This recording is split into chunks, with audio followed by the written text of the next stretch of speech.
Last episode, the Magic Emperor Jifan holds a powerful tome called the Book of Nine Secrets, making him a target for martial arts experts.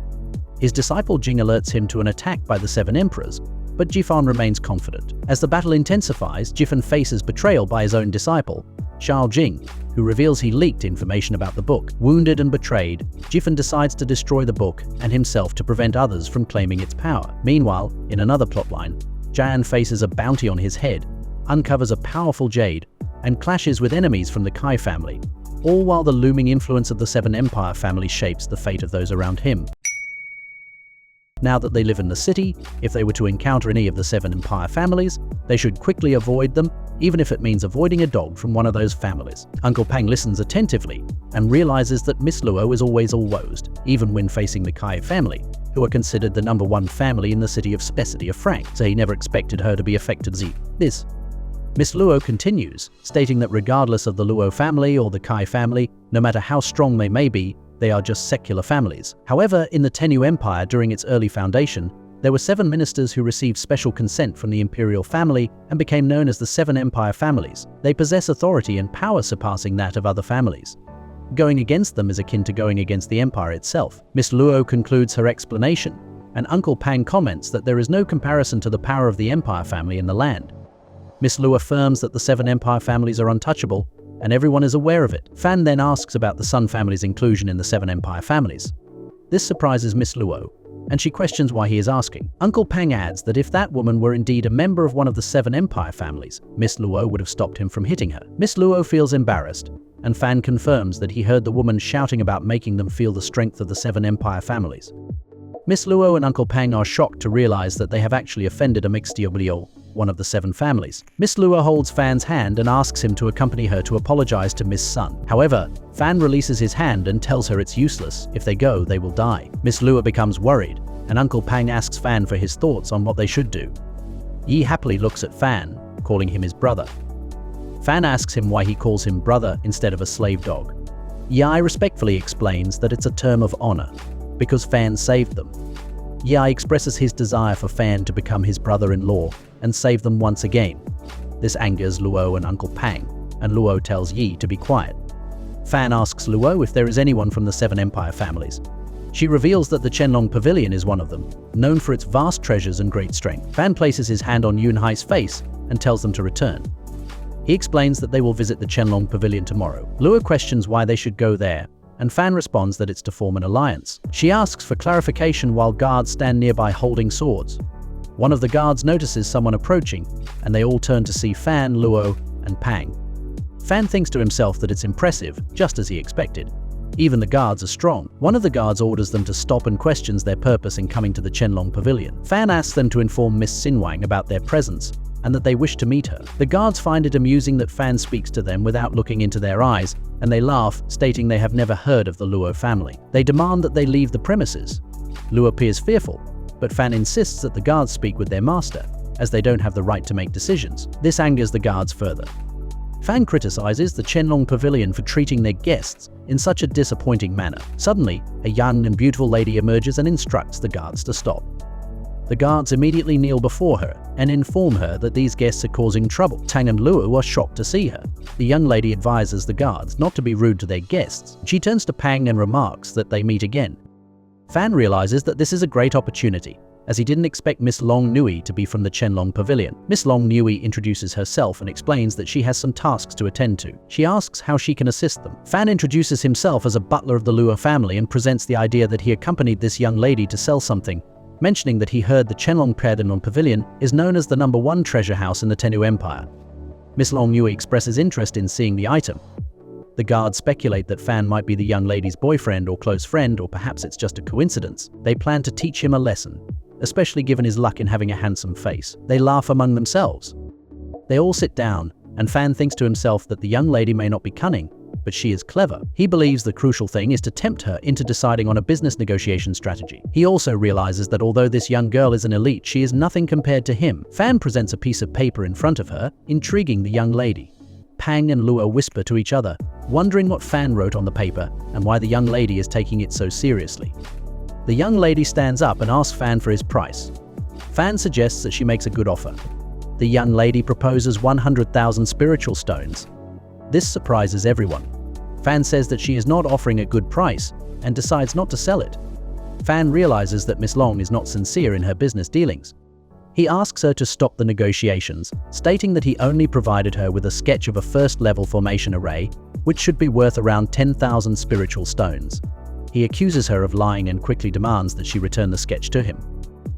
Miss Long counters, offering to pay 300,000 spiritual stones for it. Fan remains unconvinced, believing that she is still not sincere. However, Miss Long argues that the sketch represents a first-level formation array, but there are many other images she has never seen before. She insists that even if she loses a substantial amount of money, she must obtain this information. Luo interjects, stating that to her, this information is worth more than 300,000 stones. Miss Long becomes agitated and reveals that within the Tenyu Empire, only they can purchase this information, and it cannot be obtained elsewhere. She approaches Miss Luo and proposes a lucrative business opportunity with their pavilion, offering VIP treatment and open access in the future. Miss Luo is surprised by this unexpected offer, questioning if it's genuine. She looks to Fan, hoping for his guidance, but he tells her to be quiet. Fan explains to Miss Long that he is the butler of the Luo family and handles all their affairs. He demands that she return the sketch to him.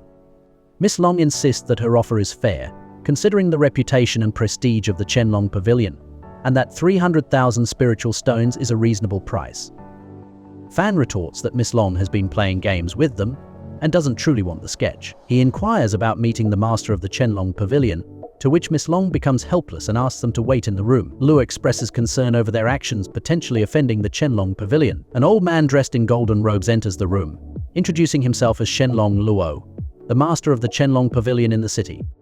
Fan thanks him, acknowledging that he is strong as he expected. Fan observes that the cultivation level of this person is much higher than that of the head of the Kai family, and the power difference is significant, making it impossible for him to discern the master's cultivation level. Miss Luo greets the master, and he asks Fan if he is the new butler of the Luo family. The master mentions that as long as he is not an imposter, he can be the butler. He admits that he had doubts about Miss Long's identity and questions Fan about it. Fan confirms the master's suspicion. The master chuckles, acknowledging that Miss Long has a short career but possesses a unique aura which makes her certain about herself. However, he still harbors doubts and decides to investigate further. Fan places the sketch in front of the master, shocking him. Miss Long remarks that the first-level formation array alone is worth 300,000 stones. The master expresses surprise, stating that he did not expect the Luo family to possess something like this. He offers 1.8 million stones for the sketch, which shocks everyone, including Miss Long. Fan still believes the offer is too low, but the master insists that 1.8 million is his final offer. Miss Luo decides to sell it, but Fan angrily slams his hand on the table, threatening to cancel the transaction if he doesn't get a good price. This enrages the old master and he attacks Fan. However, Fan calmly explains that the Qianlong Pavilion is a business family within the empire, and if he behaves in such a manner, it will tarnish the family reputation. He calls himself a bad boy, but he bets that the master won't disclose their renegotiation to anyone, as it goes against the reputation of an official family. The master laughs loudly, surprising everyone once again. He states that if the Luo family has Fan's support, they need not worry about the race of their family. He addresses Fan, mentioning that he knows Fan is not just selling the array and asks about his conditions. Fan offers a price of 10 million stones, proposing to pay 1 million now and the rest later.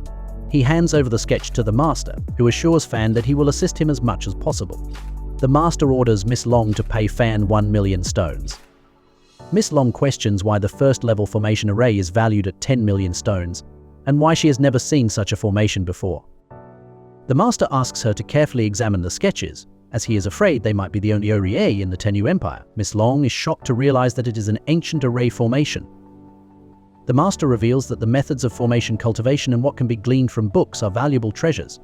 Miss Long acknowledges that it is an invaluable treasure and is worth more than 10 million stones. The master instructs her to find 4 or 5 people to protect the Luo family, as they have offended the Sun family the previous day. The lady questions why they should protect the Luo family. The master responds, saying that she doesn't understand their intentions. He explains that this is a way for them to pay the debt.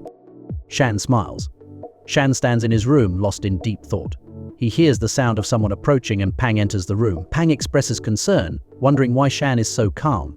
Shan asks him to bring Miss Luo and Uncle Master to him. Pang is amazed by Shan's talent and bravery.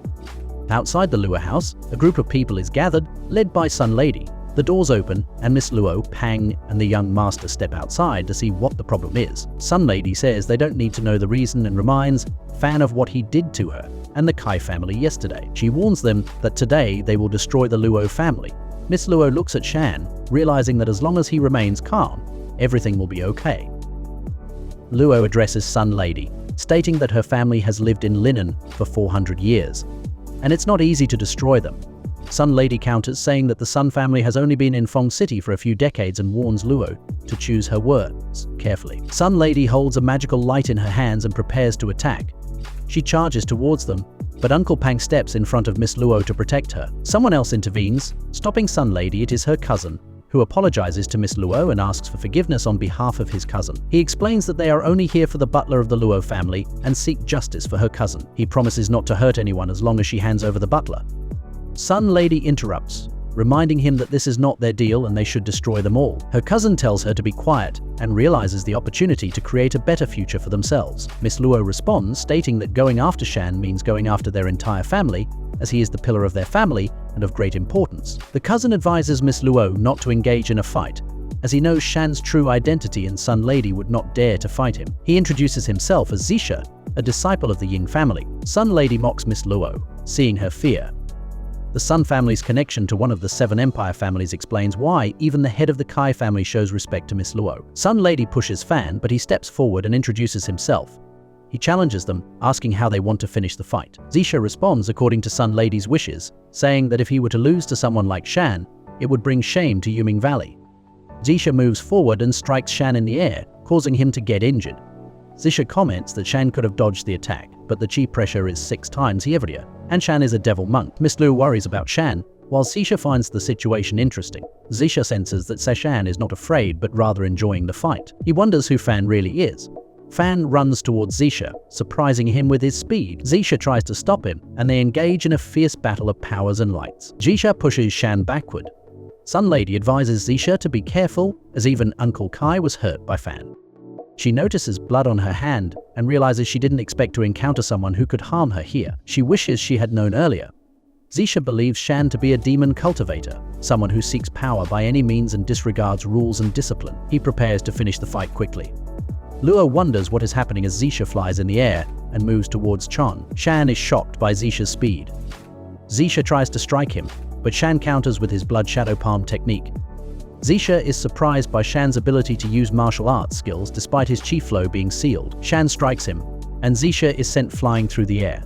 The young master is amazed by Shan's abilities and expresses his admiration. However, Shan falls to the ground, blood coming out of his mouth, causing everyone to worry. It is evident that using a martial arts skill while his chi flow was sealed means he will die soon, as revealed by Zisha. Luo is shocked by this revelation. Zisha acknowledges that if he and Shan were evenly matched in power, he might have used his full strength, but considering Shan's current condition, he decides to finish him off easily. Just as Zisha is about to strike Shan, Luo steps in front of him, and Zisha smiles, stating that he will not kill her. Pang also intervenes, coming to San's aid. Zisha shouts, "Eldan," but suddenly a loud voice resounds, saying no. A deep voice echoes, "Drop dead." He puts his hand on Fan's head, but someone holds his hand.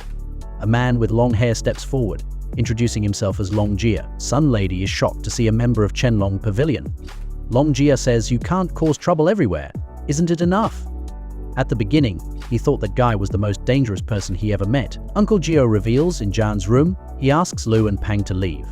He sits in a yoga position with bandages over his body, meditating. He realizes that he is too weak. He always believed that, in his eyes, he could use all his strength and carefully win against that rash. But in reality, he can't win. He always dies by their hands. He is too weak to avoid the Kai family and Sun family. He got caught up in the fight of the 7 families. The enemy he will be facing is the 7 families. With his current power, it is impossible to protect himself and his family.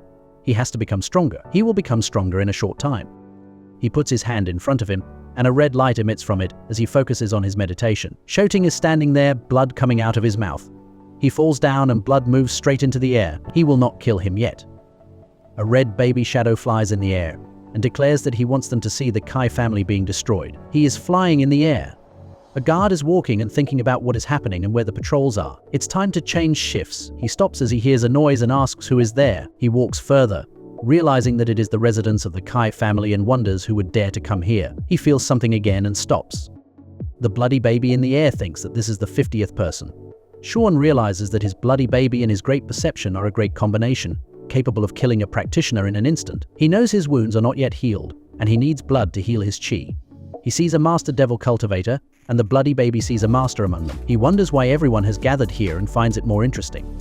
He notices Elder Jane among them, and Kai's head greets him, asking why they have come with Xiu. He inquires if there is a problem. An old man with authority responds that he should know the reason. He reveals that today their disciple was killed by Qianlong Pavilion. He says that the Lu family is responsible for this.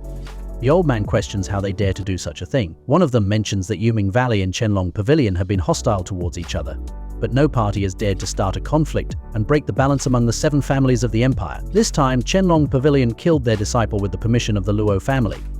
The Red Shadows listen to their conversation, realizing that the 7 families of the empire have always dominated, and opposing their dignity and authority is considered arrogance. They would rather believe this is a conspiracy than accept the truth in front of them. This also applies to Qianlong Pavilion. Kai's head asks about their arrival, and the old man laughs, stating that he wants to help Kai. He suggests that Kai just needs to watch what Qianlong Pavilion will do. Holding a cup of tea, the old man implies that if Kai acts rashly, there will be a big conflict. Elder Jane, the old man, is asked how they offended Qianlong Pavilion and why he should involve himself in the dispute between the 7 families. The old man responds that it is true the Kai family cannot offend Xianlong Pavilion directly, but by dealing with the Luo family, they can see their reaction. Kai is confused, but the old man clarifies that he knows the Lu family is supported by Qianlong Pavilion, so if he offends the Lu family, it is equivalent to offending Qianlong Pavilion. Another man mentions that Kai's granddaughter is close to Yuming Valley and asks why Kai wouldn't cause trouble for the Luo family, just as his younger daughter caused trouble today. When Kai found out that the Lu family is supported by Qianlong Pavilion, wasn't it natural for him to dare to cause trouble? Kai replies that he knows Jean is the person he hates the most right now, because a few days ago, he made his son vomit blood for several days with some unknown skill. Even now, his child has not fully recovered. If he goes and provokes Shan again, he's afraid that his son will be killed. Sean listens to their conversation and thinks that it's just an excuse for Kai's family to inject the bloody baby into his son. Even though they used the bloody baby to torture him today, they didn't expect him to avoid their trap. The elder man replies, telling Kai not to make excuses. He believes that the head of the Sun family is wise and competent, and if he leaves this task to him, he will surely fulfill their trust. Another person becomes aggressive and questions what he means. The older man becomes even more aggressive and states that he doesn't need anyone to help him. He then asks Kai if he has prepared the spiritual martial art book. Kai confirms that he has done so and gives it to him. The elder man says he will accept it, and reveals that it is a medium flame finger spiritual martial art, which is better than the low-level evil spiritual martial art. It's an exchange of a low-level skill for an intermediate spiritual skill. The bloody baby watches from the window, thinking about what he will do. Who realizes that the boy can read people's thoughts. Since Qianlong Pavilion has yet to take action, Uncle G doesn't know when they will deal with the Ying Valley. If the Lu family doesn't have a residence, it could potentially lead to a war between the 2 families, so monitoring the Lu family is necessary. But then this guy suddenly appears. Xuan wonders what Uncle G is thinking, realizing that the old man has lived for almost 100 years, but is being controlled by the boy. It doesn't sit well with him, and he becomes aggressive. Datafan asks Uncle G to share some information. Long Lady also asks what information he has.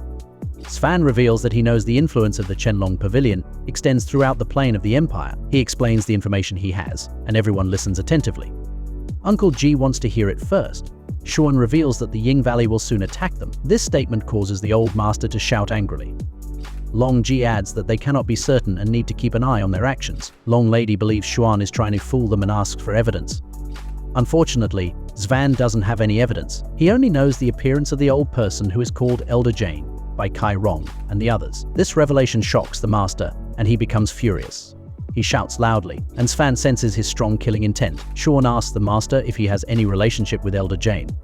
Long Ji informs Xuan that Elder Jane was the one who destroyed the master's right eye. Xuan apologizes for not knowing this before.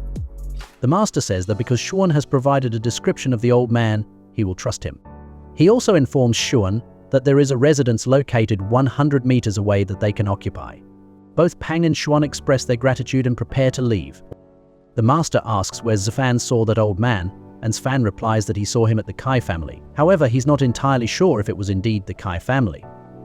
The master aggressively orders Long Ji to send a message and call more elders. He doesn't want Elder Jane to leave the city alive. He is angry and seeks revenge for his damaged eye. Xuan looks happy at the prospect. Strong guards stand in a row as Miss Lu and the young master enter happily. Xuan offers Pang the position of leader of the guards, but Pang thinks that every guard is much better than him, so he can only be a guard and not a leader. Xuan reassures him, saying that one day he will be a good leader, and Pang appreciates the encouragement. Miss Long and Long Ji come in behind them, and Miss Long accuses Xuan of not only fooling people but also influencing those around him. She calls him a liar and believes that Pang's qualifications can only reach the 6th layer, comparing him to her own guards. This statement angers everyone. Long Lady suggests that they should not dream of becoming a big family. Xuan interrupts her, stating that they should not bully the weak just because they can, and advises her not to be outrageous. Long Lady retorts that they are deluding themselves and dreaming during the daytime just to entertain themselves. She adds that a big and strong family can only be built through the efforts of hundreds of generations. She questions whether using their limited intelligence for Chenlong Pavilion will make them great. She insults Fan, calling him a frog in the well who doesn't know how big the world is. Miss Lu worries about the situation while Xuan smiles. Long Ji politely asks Miss Long to stop, and then asks Miss Long to use Linsha, which are spiritual stones. Svan then runs and flies over the roof of the building.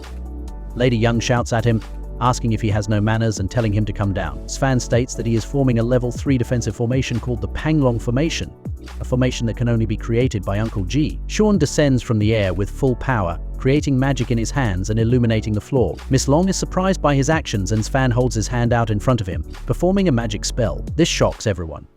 A golden dragon emerges from the magic towards Svan. Elder Jane, in a yoga position, is shocked, wondering who activated this array. He realizes that he doesn't have the ability to do so and finds it impossible. On the other side, Uncle Ji also comes out and sees the dragon. He looks at it and remarks that his own dragon is not as strong as this one. The entire city is filled with light. Another man stands there thinking about what is happening. He believes that the plan has been executed, but Uncle Jane is not acting recklessly. He wonders what is going on as Xuan is still in the process of performing his full magic. Lady Long and Long Ji ask Xuan what he is doing. Xuan ignores Long Miss, which infuriates her. He explains that he is afraid the current level of protection will not be enough to fully protect her, so he advises increasing it to level 5, the Guten Panglong array. However, this requires a large number of Linsha, which shocks both Long Mississippi and Long Ji. In the entire empire, only a few people possess the talent to create a level 5 formation array, and even within the 7 families, such talent is scarce. Despite this, Svan is confident that he can create the level 5 formation array. Long Ji deeply ponders whether Zifang can truly create a level 5 formation array. Miss Lu mentions that he used a significant number of Linsha without her permission, and she would normally punish him for it. However, because he used them for their benefit, she forgives him. She asks them to leave, and they walk away with the formation array set up. Svan reveals his original power, and the area is now protected by the formation array. Long Mississippi finds it unexpected that he possesses a level 5 array formation. She wonders how a small family like theirs can have such a talented individual. Uncle Ji approaches them and asks who created the array. Long Mississippi informs him that it was Zifan. Uncle Ji is shocked, as not just anyone can create such an array, it takes at least 10 years to learn such skills. He wonders how Xuan, at such a young age, was able to accomplish this. He asks them to call Xuan to meet him. Long Mississippi and Long Ji calls Fan brother and request him to meet Master Ji. Xuan asks what he wants. Uncle Ji enters and addresses him as Jog, acknowledging him as his elder brother. Master Ji replies, calling him Shaoan and expressing no concern about the formality. Uncle Ji asks Fan how he managed to set up a level 5 array and why he is serving the Lu family with such abilities. He offers Xuan the opportunity to join the Chenlong Pavilion.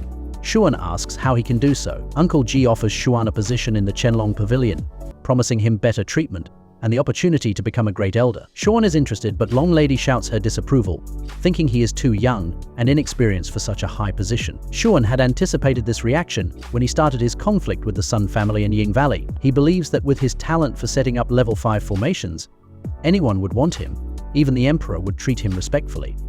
Uncle Ji asks for Zifan's thoughts, and he states that he has some conditions. Master Ji asks him to state his conditions, and Svan jokingly requests that Long Lady bring him tea, wash his feet, and warm his bed. Long Lady shouts at him, but Master calms her down.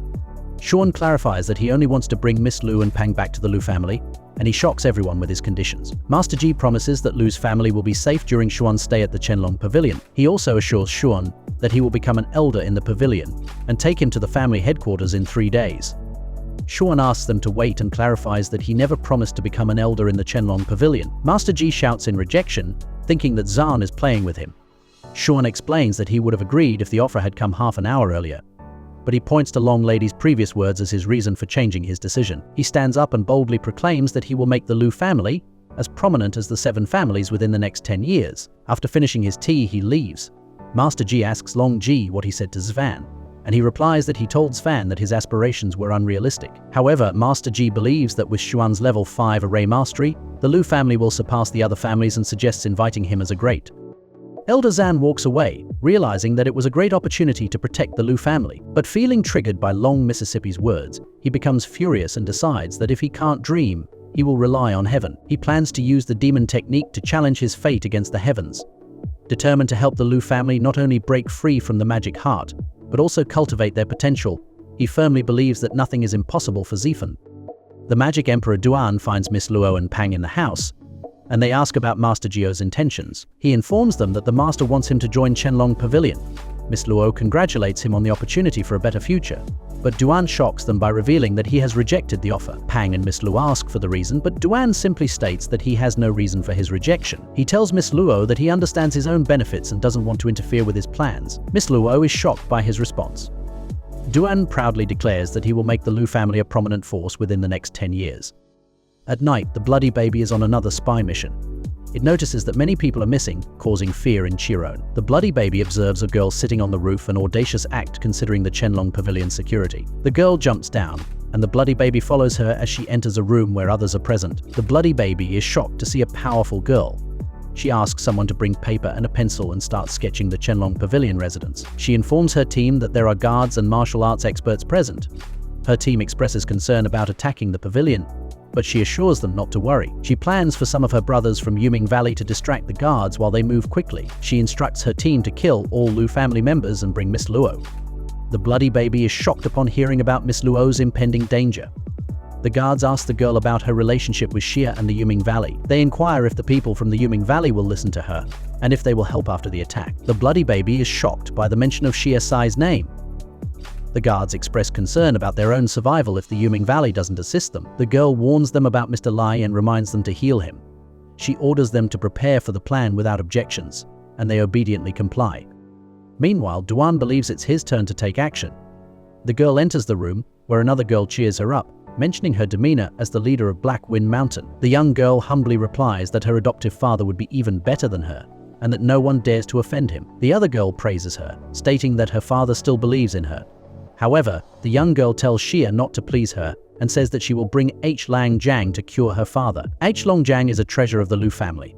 Xia encourages her, assuring her that her dream will come true.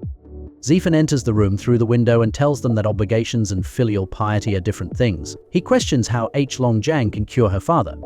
His sudden appearance surprises both girls, and the young girl asks him who he is. One tells her not to panic and invites her to come with him to explain some things. The young girl protects her sister and demands to know his identity. Duan introduces himself as a butler of the Lu family. The girls are shocked to learn that he is from the Lu family. They attack him, believing that if he is from the Lu family, he must die. Duan remarks that the young girl is using the Neon Heavy Chilling martial art technique, which is only effective against someone at the bone forging stage. He uses the power of the bloody baby to paralyze her, stopping her in her tracks. Duan tells her that he has immobilized her and asks her to go with him. The other girl protests, but Duan grabs hold of her too and flies away with them. He brings them to his place, where the guards appreciate him for his actions. Long stands there, thinking that all men are the same. Duan sets the girls down and the little girl wonders where they are.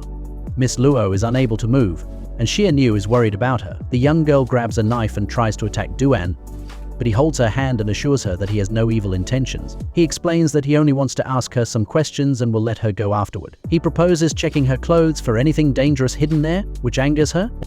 Zifan gets closer to her and asks what she is doing in the city and who she is. She refuses to reply. Zifan tears her shirt from the shoulder, and the little girl steps in to defend her. Zifan also tears her shirt. Zifan moves closer to her once again and insists on knowing her identity. She continues to refuse. Zifan tears off her remaining clothes, leaving only her camisole behind. The girl becomes shy, and Duan tells her that she is beautiful. He threatens to remove all her clothes if she doesn't answer his questions properly, mentioning that he could give her to other men outside. The girl becomes furious, but Duan gives her a final chance, counting to 3. When he reaches 3, he places his hand on the girl's chest to remove her camisole. but she pushes him away and loudly refuses. The other little girl cries, telling Duan that everything related to the Ying Valley is handled by Mr. Yang. The young miss asks her not to tell, but Duan puts his finger to her mouth to silence her. The little girl reveals that Mr. Yang's full name is Yang Minggang, and he is the disciple of the master of Black Wind Mountain, and also the fiancé of the young miss. She explains that one day, the master was attacked by Lu Jinan, the leader of the Lu family, and was left paralyzed and unable to speak. Duan asks about their plan to sneak into the Lu family, but the little girl hesitates to reply. Duan gestures toward her sister's shirt, prompting the little girl to quickly reveal that they cannot fight with the Lu family guards. Yan has made a deal with Sun Guanyi to defeat the Lu family. However, Luo Shunan escaped and came to this city. She informed Duan that recently, Yang made a contract with the Yuming Valley for their help. Zifan asks how they knew that the head of the Lu family attacked the master of Black Wind Mountain. The little girl tells him that Mr. Yang witnessed it. He then asks how they know that Lu Jinan can heal the master. Suddenly, Miss Luo enters the room and asks Duan if he has time to go shopping with her. She is shocked to see everything that has happened in the room and angrily states that this is the residence of Chenlong Pavilion, questioning how he can do such things there. Duan explains that he did it all for the Lu family. Miss Luo becomes furious and continues to blame him. Duan wonders why she always gets angry about such things. He tells her that they are from Black Wind Mountain, and he is taking them with him for the sake of the Lu family. Zifan advises Miss Luo on how to deal with women. Miss Luo is shocked, and she angrily approaches the girls, asking them to return her father's life. Duan calms her down and states that something is wrong between the two families and the Yuming Valley is involved. This shocks everyone.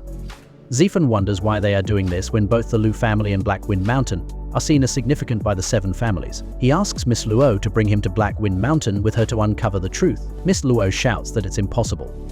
Zifan asks Miss Luo to give H. Longjiang to him, and she hands it over. Zifan then gives it to Miss Luo, stating that it won't cure her father and that they should bring him to Black Wind Mountain to see the truth. If you enjoyed this episode, don't forget to like, comment, and subscribe. Stay tuned for the next chapter.